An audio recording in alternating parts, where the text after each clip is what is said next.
Mr. Are we recording? Yeah. Okay. This is Mr. Malinowski. This is the first presentation of civics on the executive branch, and today we're presenting the roles of the president. So, the president wears many different hats.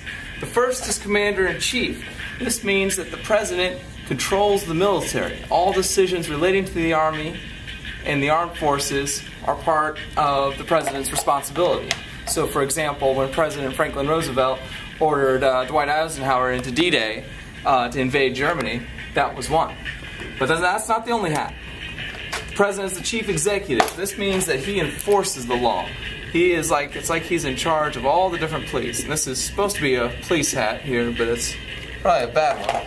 Anyway, the key thing to know here is that the president enforces the laws. He carries out the laws. He makes sure that they're followed, and he appoints the head of the FBI, the CIA, NASA, and many, many, many more.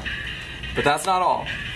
He's the chief diplomat. So what this means is he represents the United States to other countries. You know, it's again, I'll give an example from Harry Truman. Harry Truman was one who made sure that the foreign policy of the U.S. was to stand up to communism anywhere.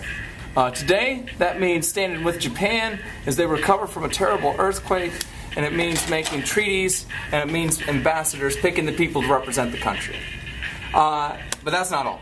The president is chief of state. This means he is the head of America. He is the symbol of this country to the world. It's like he's wearing a big crown, and that's my crown. I know it's probably pretty ugly, but that's what I got.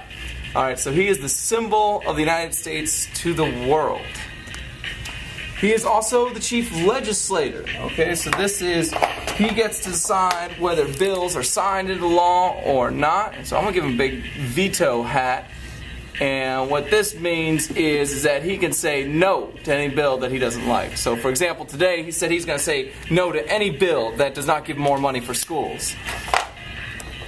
And he's chief of the party. Now, this means that not that he parties a whole lot, although he can throw a good party, but he sets the goals, the agenda for what his political party is going to do, and he makes that happen.